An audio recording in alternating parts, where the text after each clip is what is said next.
할렐루야. 8월 24일 로마서 13장 8절에서 14절까지 말씀을 함께 읽겠습니다. 피차 사랑의 빚 외에는 아무에게든지 아무 빚도 지지 말라. 남을 사랑하는 자는 율법을 다 이루었느니라.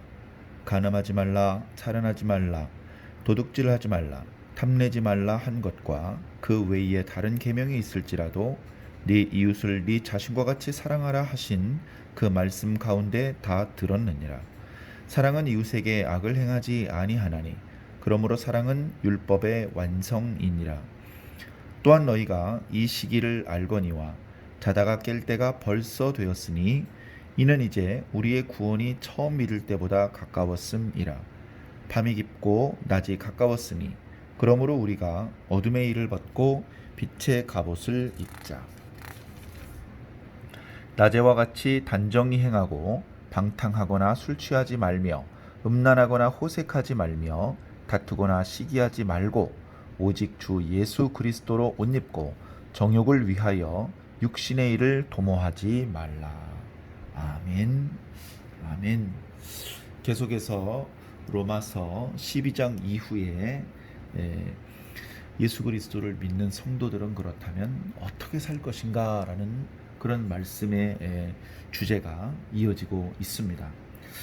지난 시간에 지난 주일 자세히 말씀드리지 못한 것 같은데요. 오늘 말씀 첫 구절 8절 말씀에 지난주 주일과 같은 그런 이제 내용이 주제가 이어지고 있는데요. 지난주 13장 7절에 보면 모든 사람에게 줄 것을 주되 조세를 받을 자에게 조세를 바치고 관세를 받을 자에게 관세를 바치고 두려워할 자를 두려워하며 존경할 자를 존경하라. 그렇게 이제 말씀하고 계십니다. 이것은 빚지지 마라. 빚을 진 것을 다 갚아야 된다. 조세의 빚을 지었느냐? 조세를 바쳐라. 관세의 빚을 지었느냐? 관세를 바쳐라. 두려움의 빚을 졌느냐? 두려워하라. 존경의 빚을 졌느냐? 존경을 표해라. 그 말씀에 이어지는 말씀입니다. 사랑의 빚을 졌느냐? 그렇다면 당연히 사랑을 갚아야죠. 또 사랑을 베풀다 보면 사랑을 받은 사람은 사랑의 빚을 지게 됩니다. 그래서 서로 사랑하는 것, 사랑을 주기도 하고 받기도 하는 것, 이것이야말로 가장 아름답고 하나님께서 바라는 것이기 때문에 사랑의 빚은 괜찮다. 그 이외의 빚은 지지 말라. 속히 갚으라. 이제 그런 취지의 말씀이죠. 이어지는 구절도 같은 뜻입니다. 여러 가지 율법의 조항이 있죠. 9절에 보면 7계명, 또 6계명, 8계명, 9계명 이런 이제 계명들 중에서 예를 들은 것이죠. 이런 여러 가지 계명이 있는데 사실 이것은 내 이웃을 네 자신과 같이 사랑하라고 하신 말씀 속에 다 포함되는 것이다. 성경이 수없이 많은 율법이 있죠. 600가지가 넘는 율법 조항이 있습니다. 그것을 요약할 수 있다면 10계명으로 요약할 수 있을 것입니다. 10계명은 1계명부터 4계명까지는 우리가 하나님을 어떻게 섬길 것인지에 대한 계명이며 5계명부터 10계명까지의 계명은 사람들 사이의 관계에서 어떻게 살 것인지에 대한 계명입니다. 그 계명은 사랑이라는 계명으로 통합이 됩니다. 1계명부터 4계명은 하나님을 사랑하라. 5계명부터 10계명은 이웃을 사랑하라 라는 계명으로 통합할 수 있는 것이죠. 결국은 율법은 사랑과 일맥상통하는 것입니다. 그래서 오늘 말씀에도 8절에 보면 사랑하는 자는 율법을 다 이루었다. 10절에 보면 사랑은 율법의 완성이다. 이렇게 말씀하고 있습니다. 왜 그런고 하니 율법의 기본적인 내용은, 기본적인 사상은 악을 행하지 말라. 그리고 선을 행하라는 것입니다. 그런데 사랑이 바로 그것입니다. 10절에 보면 이렇게 말씀하고 있죠. 사랑은 이웃에게 악을 행하지 아니하나니. 악을 행하지 않고 뭘 할까요? 선을 행하는 것입니다. 그래서 사랑이 말하는 그런 어떤 가르침과 사랑의 모습은 바로 율법에 가르치는 모습과 일치하게 됩니다. 그래서 우리가 사랑을 실천하는 사람이 된다면 그 사람은 이미 율법의 모든 요구를 만족하고 있는 사람, 율법을 모두 지킨 사람이 되는 것이죠.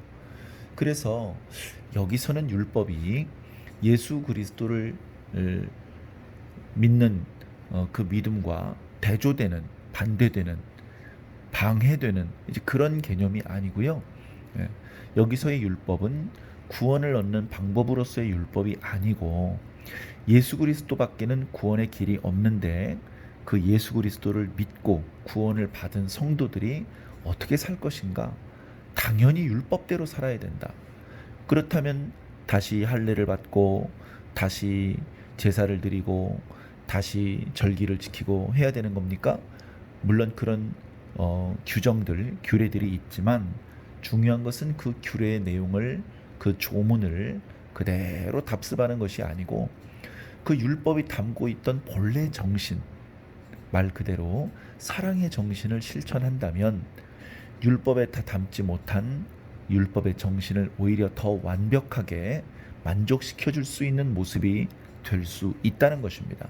그래서 우리 예수 믿는 그리스도인들은 부지런히 사랑해야 됩니다. 사랑을 베풀어야 되고 또 베풀어진 사랑을 받기도 하고 그렇게 하면서 율법의 요구를 만족시키고 하나님을 기쁘게 하며 우리 속에 시작된 우리의 구원이 더욱 풍성해질 수 있도록 만들어 나가야 되는 것입니다. 여기서 이웃은 누구일까요? 10절에 사랑은 이웃에게 악을 행하지 않는다. 이웃은 이미 이 앞부분 12장 말씀 묵상을 통해서 우리가 알고 있는 것처럼 가깝게는 형제들입니다. 같은 신앙을 가지고 있는 신앙 공동체의 지체들 사랑해야 되고요. 두 번째로는 이웃들, 그 신앙 공동체의 범위를 넘어서 그 바깥에 있는 신앙이 없는 또는 다른 신앙을 가지고 있는 그런 이방인들, 그리고 그들은 때때로 우리들을 괴롭히고 난처하게 만들고 하기 때문에 심지어 원수라고도 표현할 수 있는 그들, 바로 그들을 사랑해야 됩니다. 형제들에 대해서는 형제 사랑, 그리고 원수들에 대해서는 원수 사랑, 그 모든 것들을 진심을 다해서 할 수 있을 때 우리는 이웃을 사랑했다. 율법의 요구를 다 만족시키고 살고 있다. 성령 받은 그리스도인답게 살고 있다라고 말할 수 있을 것입니다. 우리가 더욱 이렇게 사랑을 강조하고 사랑을 실천해야 되는 것은 11절 이하에 있는 것처럼 우리가 지금이 어떤 때인지 알기 때문이다라고 사도 바울은 강조하고 있습니다. 또한 너희가 이 시기를 알거니와, 이 말씀은 나는 지금이 어떤 때인지 안다. 그리고 너희도 지금이 어떤 때인지 잘 알고 있지 않느냐, 이런 공감대를 전제로 하시는 말씀이거든요. 그럼 이 시기는 어떤 시기입니까? 이 때는 어떤 때죠? 뒤에 자다가 깰 때라 그랬는데 이 시기가 어떤 때이기에 자다가 깨어야 할 때입니까? 이 시기는 예수 그리스도께서 곧 다시 오시는 때입니다.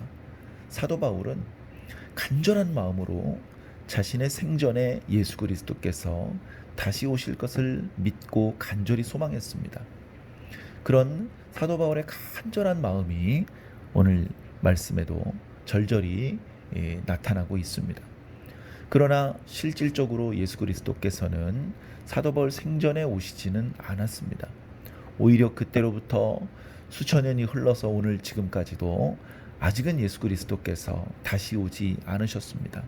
그럼 예수 그리스도는 언제 오십니까? 많은 이단이 예수 그리스도는 이때 오신다, 저때 오신다, 그런 여러 가지 방법으로 사람들을 현혹하기도 했었습니다. 그렇다면 예수 그리스도는 안 오시는 겁니까? 예수 그리스도는 반드시 다시 오십니다. 왜냐하면 당신 스스로 그렇게 말씀하셨고 그것은 하나님의 구원의 계획의 큰 한 획이기 때문에 그렇습니다.